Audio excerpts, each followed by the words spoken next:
নিঃসন্তান হওয়াটাই কি অভিশাপ হয়ে দাঁড়ালো সুফিয়া বেগমের জীবনে? আজ আপনাদেরকে জানাবো নিঃসন্তান এক নারীর দুঃখের গল্প, যা সিনেমার গল্পকেও হার মানাবে। মা বাবাকে হারানোর পর সন্তান না হওয়ায় সুফিয়াকে ছেড়ে গেছেন তার স্বামীও। এরপর থেকেই যেন তার জীবনে নেমে আসে অমানবিক দুঃখ কষ্টের গল্প।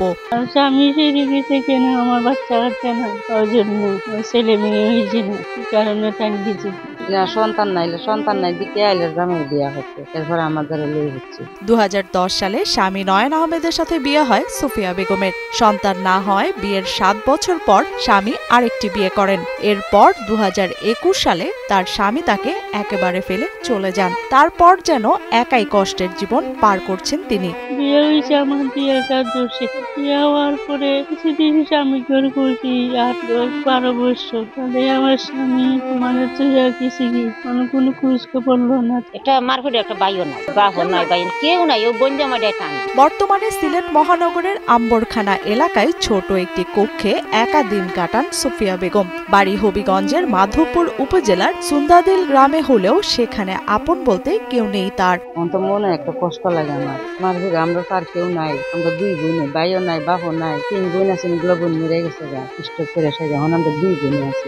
আমার খোঁজ খবর কে নিতে আমার দেখার মতন কেউ নাই।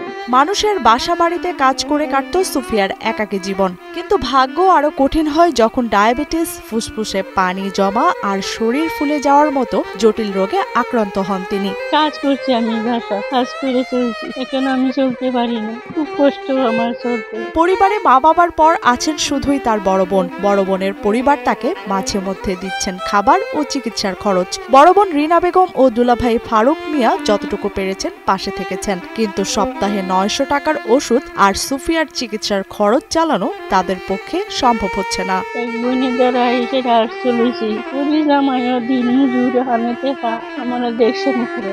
এর ভিতরে আমার আগে দেশ মরণ নাই, আমার মা বাবা কেউ নাই। 15 বছর আগে আমার বোনের বিয়ে হয়েছে, 4 বছর ধরে আমার বোনের জামাই বিয়ে হয়ে গেছে। এরপরে বাসা কাম হতো, এরপর দহনকার ওষুধ চলে গেছে, বাসার কাম হতে পারে না।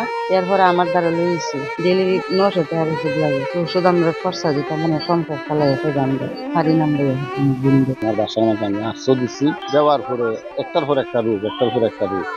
যতটুকু আমার সাবাসা আছে খুলাইছি, এখন আর খুলাইতে পারি না। নিজে নিজে চলাফেরা করতে পারেন না সুফিয়া বেগম। যে ঘরে থাকেন সেখানেও নেই কোনো ফ্যানের ব্যবস্থা। তাই দেশের বিত্তবানদের সহ সবার কাছে দোয়া ও সহযোগিতা আবেদন জানান সুফিয়া বেগম। অনুরোধ করি আমাদের আপনারা ভালো হতেন, আমি যেন চললে বিড়ে খাইতাম পারি, আমার আপনাদের চাওয়া। যেন বিছনার থেকে উঠতে পারে না, চলতে পারে না, আমি তুল্লা দিই, বড় ফাহানা করে। এরপরে সেবা যত্ন আমি করানো লাগে, আর নিজে চলতে পারে না, উঠতে পারে না, বলতে পারে না। এদিকে অসুস্থ নিঃসন্তান সুফিয়া বেগমকে সাহায্যের জন্য সবার এগিয়ে আসা উচিত বলে মনে করেন তার প্রতিবেশীরাও। আল্লাহর কাছে চাই, আল্লাহ আমার বোনকে তুমি সুস্থ করে দেয়। মানুষের সাথে আমি দোয়া চাই, মানুষের আমার বোন সাহায্য করে দিতে আর দোয়া জন্য করে। বাবা এই আপনারা সাহায্য করুন, আপনারা খুব নেকি, আপনারা তো দয়া করে একটু করুন, আপনারা সাহায্য করুন। বেচারা তো তুমি হায়াত আছে, তুমি আপনার লাগে দোয়া করবেন।